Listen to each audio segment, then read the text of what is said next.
സഞ്ചാരയോഗ്യമല്ലാത്ത Koottukad ചാലിപ്പാലം road ഉടൻ ശരിയാക്കണമെന്നാവശ്യപ്പെട്ട് കൂട്ടുകാട് പൈതൃകം residence അസോസിയേഷന്റെ നേതൃത്വത്തിൽ പ്രതിഷേധ പ്രകടനം നടത്തി.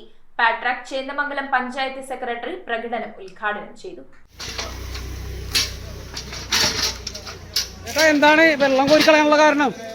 ചേട്ടാ, ഇത് കണ്ടില്ല, ഇതിൽ കൂടി എങ്ങനെ നടന്നു പോകുന്നത്? എത്ര പേരാണ് ഒരു ദിവസം വണ്ടിയിൽ നിന്ന് വന്ന് വീണെന്ന് അറിയാമോടാ. കൂട്ടുകാട് പൈതൃകം റെസിഡൻസ് അസോസിയേഷന്റെ നേതൃത്വത്തിൽ ചേന്ദമംഗലം പഞ്ചായത്തിലെ 13-ാം വാർഡിലെ കൂട്ടുകാട് ചാലിപ്പാലം റോഡ് സഞ്ചാരയോഗ്യമാക്കണമെന്നാവശ്യപ്പെട്ട് നടത്തിയ പ്രതിഷേധ പ്രകടനം പാട്രാക് ചേന്ദമംഗലം പഞ്ചായത്ത് സെക്രട്ടറി അഗസ്റ്റിൻ ആലപ്പാട്ട് ഉദ്ഘാടനം ചെയ്തു. പാട്രാക് പഞ്ചായത്ത് പ്രസിഡന്റ് ടി.കെ. ഇസ്മായിൽ പ്രതിഷേധത്തിൽ സന്നിഹിതനായിരുന്നു. Paithrukam residence association president Balachandran Nair, secretary Deepa Johnson, treasurer Tomy Moolan, vice president John Mullur എന്നിവർ പ്രതിഷേധ പ്രകടനത്തിന് നേതൃത്വം നൽകി. പഞ്ചായത്ത് പ്രസിഡന്റ് പണ്ട് ഇതിനോട് പോയിപ്പോ റൂട്ട് മാറ്റി കാര്യം പോകാൻ പറ്റില്ല.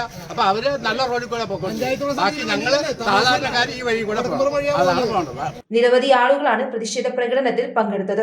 2 വർഷത്തിലധികമായി റോഡ് തകർന്നു കിടക്കുന്നു. പലതവണ അധികാരികളെ നേരിട്ടും ലെറ്റർ മുഖേനയും അറിയിച്ചിട്ടും യാതൊരു നടപടിയും ഉണ്ടായിട്ടില്ല. അടുത്തുള്ള അങ്കണവാടിയിലെ കുട്ടികൾ ഉൾപ്പെടെ നിരവധി ആളുകൾ സഞ്ചരിക്കുന്ന റോഡാണിത്. അധികാരികൾ ഈ റോഡിന്റെ ദുരവസ്ഥ പരിഹരിക്കണമെന്നാണ് നാട്ടുകാരുടെ ആവശ്യം. News bureau, Paravur. Kalathunkal woods and furniture, Guruthippadam Bhagavathi ക്ഷേത്രത്തിന് സമീപം പറയകാട്. ഹോൾസെയിൽ വിലയിൽ എല്ലാത്തരം ഫർണിച്ചറുകളും ലഭ്യമാണ്. സഹോദര സ്ഥാപനം കളത്തുങ്കൽ സോമിൽ, പറയകാട്. വിശാലമായ ഷോറൂം സന്ദർശിക്കൂ. വിലക്കുറവ് തിരിച്ചറിയൂ. ബജാജ് ലോൺ സൗകര്യവും ലഭ്യമാണ്.